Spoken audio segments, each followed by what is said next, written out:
Hello students, we will continue with chapter 4 of business studies of class 11. In this session, we will discuss a new type of banking, that is e-banking. The growth of internet and e-commerce is dramatically changing everyday life, with the World Wide Web and e-commerce transforming the world into a digital global village. The latest wave in information technology is internet banking. It is part of virtual banking and another delivery channel for customers. Internet banking means any user with a PC and a browser can be connected to the bank's website to perform any of the virtual banking functions and avail any of the bank services. The bank has a centralized database that is web enabled. All the services that the bank has permitted on the internet are displayed on the menu. Any service can be selected and further interactions is dictated by the nature of service.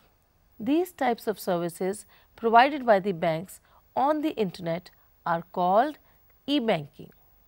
It lowers the transaction cost, adds value to the bank relationships and empowers customers. E-banking is electronic banking or banking using electronic media. Thus, e-banking is a service provided by many banks that allows a customer to conduct banking transactions such as managing savings, checking accounts, applying for loans or paying bills over the internet using a personal computer, mobile telephone or handset computer.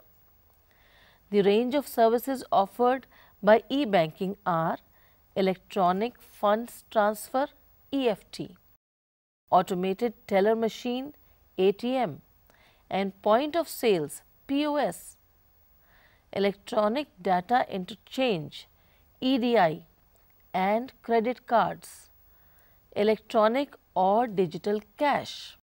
Benefits of e-banking. There are various benefits of e-banking provided to the customers, which are: e-banking provides 24 hours, 365 days a year services to the customers of the bank.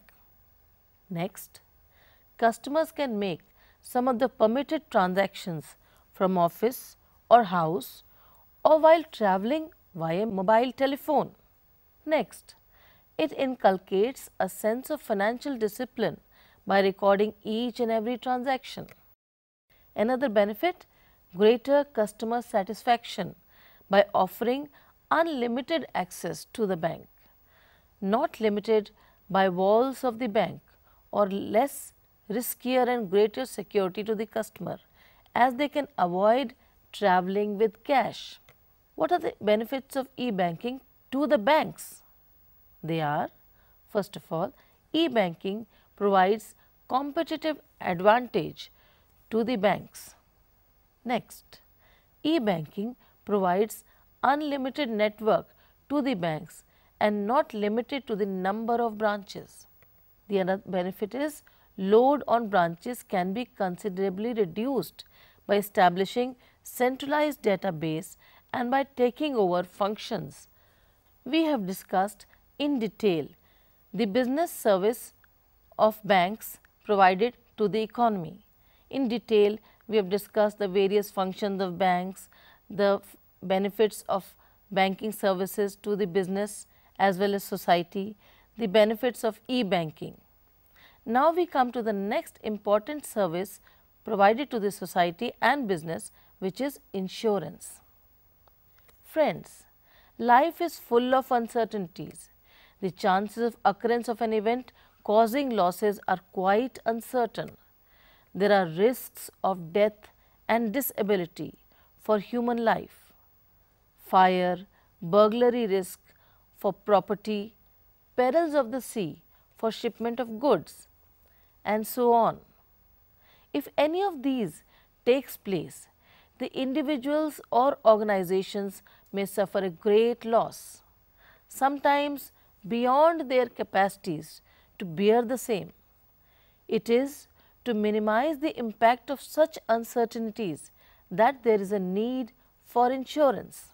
Insurance is thus a device by which the loss likely to be caused by an uncertain event is spread over a number of persons who are exposed to it and who prepare to insure themselves against such an event.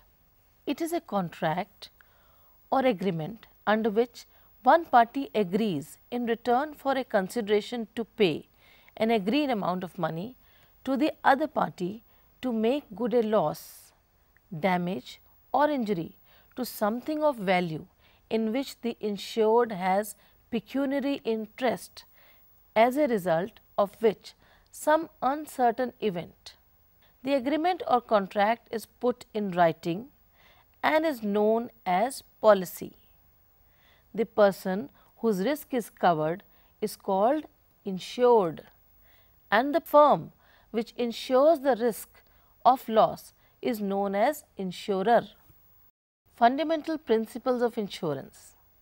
The basic principle of insurance is that an individual or a business concern chooses to spend a definitely known sum in place of huge amount of loss in an indefinite future loss. Thus, insurance is the substitution of a small periodic payment, that is premium. The risk of loss still remains, but the loss is spread over a large number of policyholders exposed to the same risk. The premium paid by them are pooled, out of which the loss sustained by any policyholder is compensated. Thus, risks are shared with others. From the analysis of past events, the insurer, that is an insurance company or an underwriter, knows the probable losses caused by each type of risk covered by insurance. Now we come to the functions of insurance, which are providing certainty. Insurance provides on payment for the risk of loss. There are uncertainties of happenings of time and amount of loss. Insurance removes these uncertainties and the assured receives payment of loss. The insurer charges premium for providing certainty. Next benefit is protection. The second main function of insurance is to provide protection from probable chances of loss. Insurance cannot stop the happening of a risk or event, but it can compensate for losses arising out of it. The other advantage is risk sharing. On the happening of a risk event, the loss is shared by all the persons exposed to it. The share is obtained from every insured member by way of premiums. Another advantage is assist in capital formation. The accumulated funds of the insurer received by way of premium payments made by the insured are invested in various income generating schemes. Principles of insurance. The principles of insurance are the rules of action or conduct adopted by the stakeholders involved in the insurance business. They are utmost good faith. A contract of insurance is a contract of abreme fide, that is, a contract found on utmost good faith. Both the insurer and the insured should display good faith towards each other in regard to the contract. It is the duty of the insured to voluntarily make full, accurate disclosure of all facts material to the risk being proposed, and the insurer to clear all the terms and conditions in the insurance contract. Failure to make disclosure of material facts by the insurance makes the contract of insurance voidable at the discretion of the insurer. Insurable interest. The insured must have an insurable interest in the subject matter of insurance.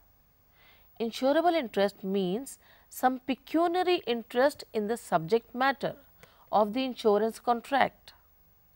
The insured must have an interest in the preservation of the thing or life insured, so that he or she will suffer financially on the happening of the event against which he or she is insured. In case of insurance of property, insurable interest of the insured in the subject matter of the insurance must exist at the time of happening of the event. Next principle is indemnity. All the insurance contracts of fire or marine insurance are contracts of indemnity. According to it, the insurer undertakes to put the insured in the event of loss in the same position that he occupied immediately before the happening of the event insured against. In other words, the insurer undertakes to compensate the insured for the loss caused to him or her due to the damage or destruction of property insured. The compensation payable and the loss suffered are to be measured in terms of money. The principle of indemnity is not applicable to life insurance. The next principle is proximate cause. According to this principle, an insurance policy is designed to provide compensation only for such losses as are caused by the perils which are stated in the policy. When the loss is the result of two or more causes, the proximate cause means the direct and the most dominant and most effective cause of which the loss is the natural consequence. Next important principle of insurance is subrogation. It refers to the right of the settlement of a claim as far as the right of insured in respect of recovery from an alternative source is involved. After the insured is compensated for the loss or the damage to the property insured by him or her, the right of the property of ownership of such property passes on to the insurer, that is the insurance company.